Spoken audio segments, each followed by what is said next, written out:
Nós estamos analisando o texto de Paulo em Romanos 9, 1 a 3, e agora eu vou trabalhar sobre o verso 3. Nesse verso, Paulo mostra um ímpeto de sacrifício pelos de sua raça, por causa do seu amor por eles. Veja o que ele fala em Romanos 9, 13. Porque eu mesmo desejaria ser maldição ou anátema.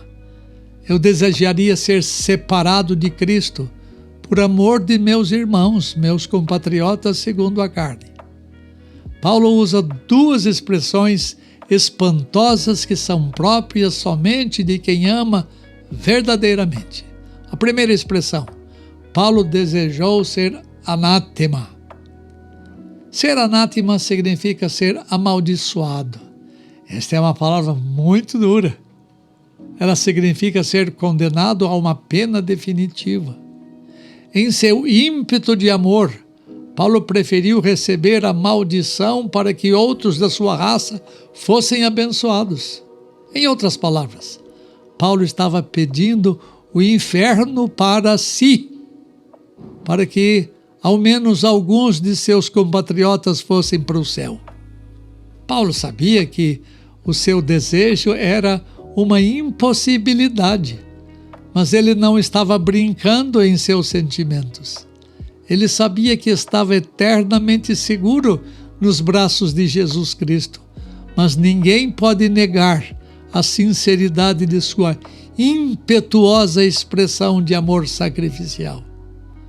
Você já pensou em ser amaldiçoado por amor de outras pessoas que estão sem salvação? Por causa de seu amor pelos de sua raça, Paulo chegou a pensar na possibilidade de estar no lugar dos judeus a fim de que eles pudessem ser abençoados. Segunda coisa, Paulo desejou não somente ser anátema, mas ele fala outra expressão forte. Paulo desejou ser separado de Cristo. Ser separado de Cristo significa não ter comunhão vital nenhuma com o Senhor Jesus. Significa, em outras palavras, ser morto espiritualmente. E ser morto de uma vez por todas, eternamente. Ser separado de Cristo significa não estar em Cristo. E não estar em Cristo significa estar definitivamente afastado de qualquer privilégio gracioso. Nesse sentido, Paulo até lutou contra a sua própria maneira de pensar. Ele já havia dito um pouco antes que nada poderia nos separar do amor de Deus que está em Cristo Jesus, mas ele foi ao extremo de seu ímpeto, preferindo ser morto para as coisas espirituais do que ver seus compatriotas perdidos. Ele estava aqui tentando imitar Cristo, morrendo substitutivamente no lugar de outros, para que outros pudessem viver e ter salvação. Paulo não está falando aqui de uma mera doutrina, mas ele está expressando profundos sentimentos, profundas afeições do seu coração em relação aos de sua raça. Poucas pessoas são capazes de entender esse tipo de amor sacrificial. Esse tipo de amor parece que desapareceu da igreja contemporânea. Homens cheios de amor pelos da sua raça fizeram a mesma coisa que Paulo. Por exemplo, Moisés disse uma coisa semelhante lá no Antigo Testamento. Veja o que está escrito em Êxodo 32, 31, 32. Tornou Moisés ao Senhor e disse: Ora, o povo cometeu grande pecado, fazendo para si deuses de ouro. Agora, pois, perdoa o pecado do teu povo, ou senão risca-me, peço-te, do livro que escreveste. Não é brincadeira você falar um troço deste. Precisa de muito amor, muita compaixão pelo seu povo para expor-se desta maneira. Um outro homem, bem mais tarde, já no começo do tempo da Reforma, John Knox, um reformador escocês que foi uma espécie de fundador da igreja presbiteriana lá na Escócia. Ele disse alguma coisa semelhante à de Moisés, mas eu vou explicar um pouco antes alguma coisa.